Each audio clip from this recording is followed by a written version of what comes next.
All right. The goal here is just to run you through the meaning, the basic meaning of the pieces of this sugya.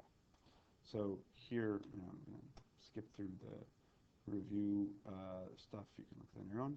But Yeush Shalom Midat, again, question of, it seems to be combining two almost mutually exclusive ideas. Right? You aren't aware, but yet giving up hope or and therefore ownership. Okay, first part, itmar, a memar, right?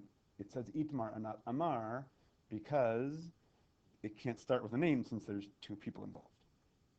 Okay. Now it introduces the concept Yeush Shalom Midat, and then asks, and then there's a debate about it. Abaye says one thing, Rava says another thing. Abaye and Rava are two Amoraim.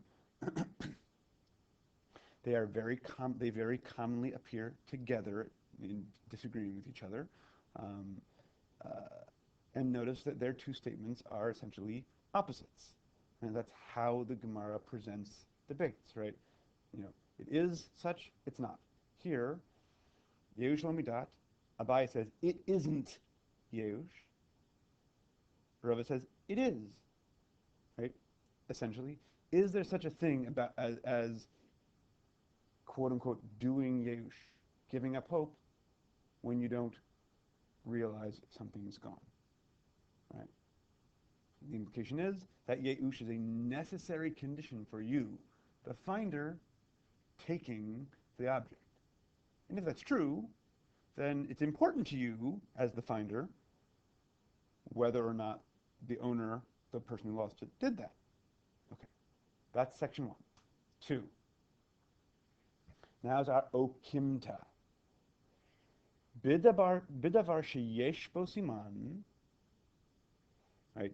With a thing that has a siman, but clearly this means in a situation where you find a thing that has a siman, well, kule alma lo plige.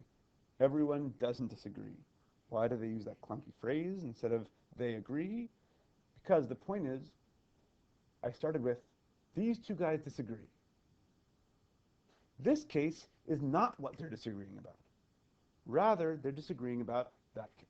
That's why it has that, but it means everyone, kule alma, kol ha'olam, but in this case, everyone is the two guys we're talking about. Don't disagree. Lo haviyeush. We wouldn't say when you've lost your thing that has a siman that, oh, but I can imagine that he has given up on it. Now this is obvious, right? If it has a sign, the whole point of that is, if it has a sign, then when he does realize he's he's lost it, he's going to come looking for it. Oops. So obviously, he doesn't give up hope now. So when do they disagree? Ki plige, when they disagree, the case where they disagree is davar she'ein bosiman, when it has no sign. Now, what we saw in the Mishnah was, if it has no sign, done. I keep it. We're now raising a new problem. If the whole point of it not having sign is, well, the person who lost it will say to themselves, oh, there's no way I'm going to find it again. Well, then what if the owner doesn't know it's gone? Abaye says, lo habiyeush. Now, that's exactly what he said before. Now, the point is, we're explaining it. Why does he say it's not Yeush? Because daha, de, right, which here means because. And ha is, because, you see, lo yada, de, nafal mine. He doesn't know, de, that, it fell. If giving up hope is something you have to do, and I don't know it's gone, I have no way of doing that thing. And so therefore, if I haven't done that thing, giving up, you can't take it, period. Rebbe says, no. Of course it's Yesh.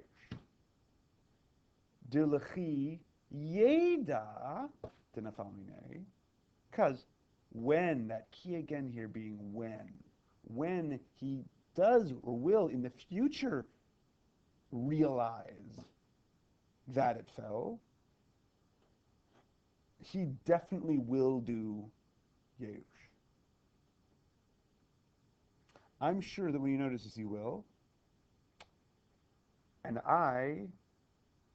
even though he may not have realized it yet, especially if it's one of those things that's insignificant, the pen or the coins or whatever, um, since I know that he's going to give up hope as soon as he realizes, I can act now as if it already happened.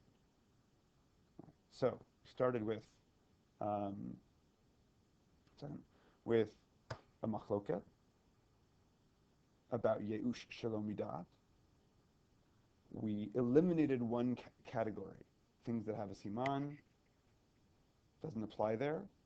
The question is, when I lose something that doesn't have a siman, and I don't yet realize that I've lost it, because it slipped out of my pocket or my bag or whatever,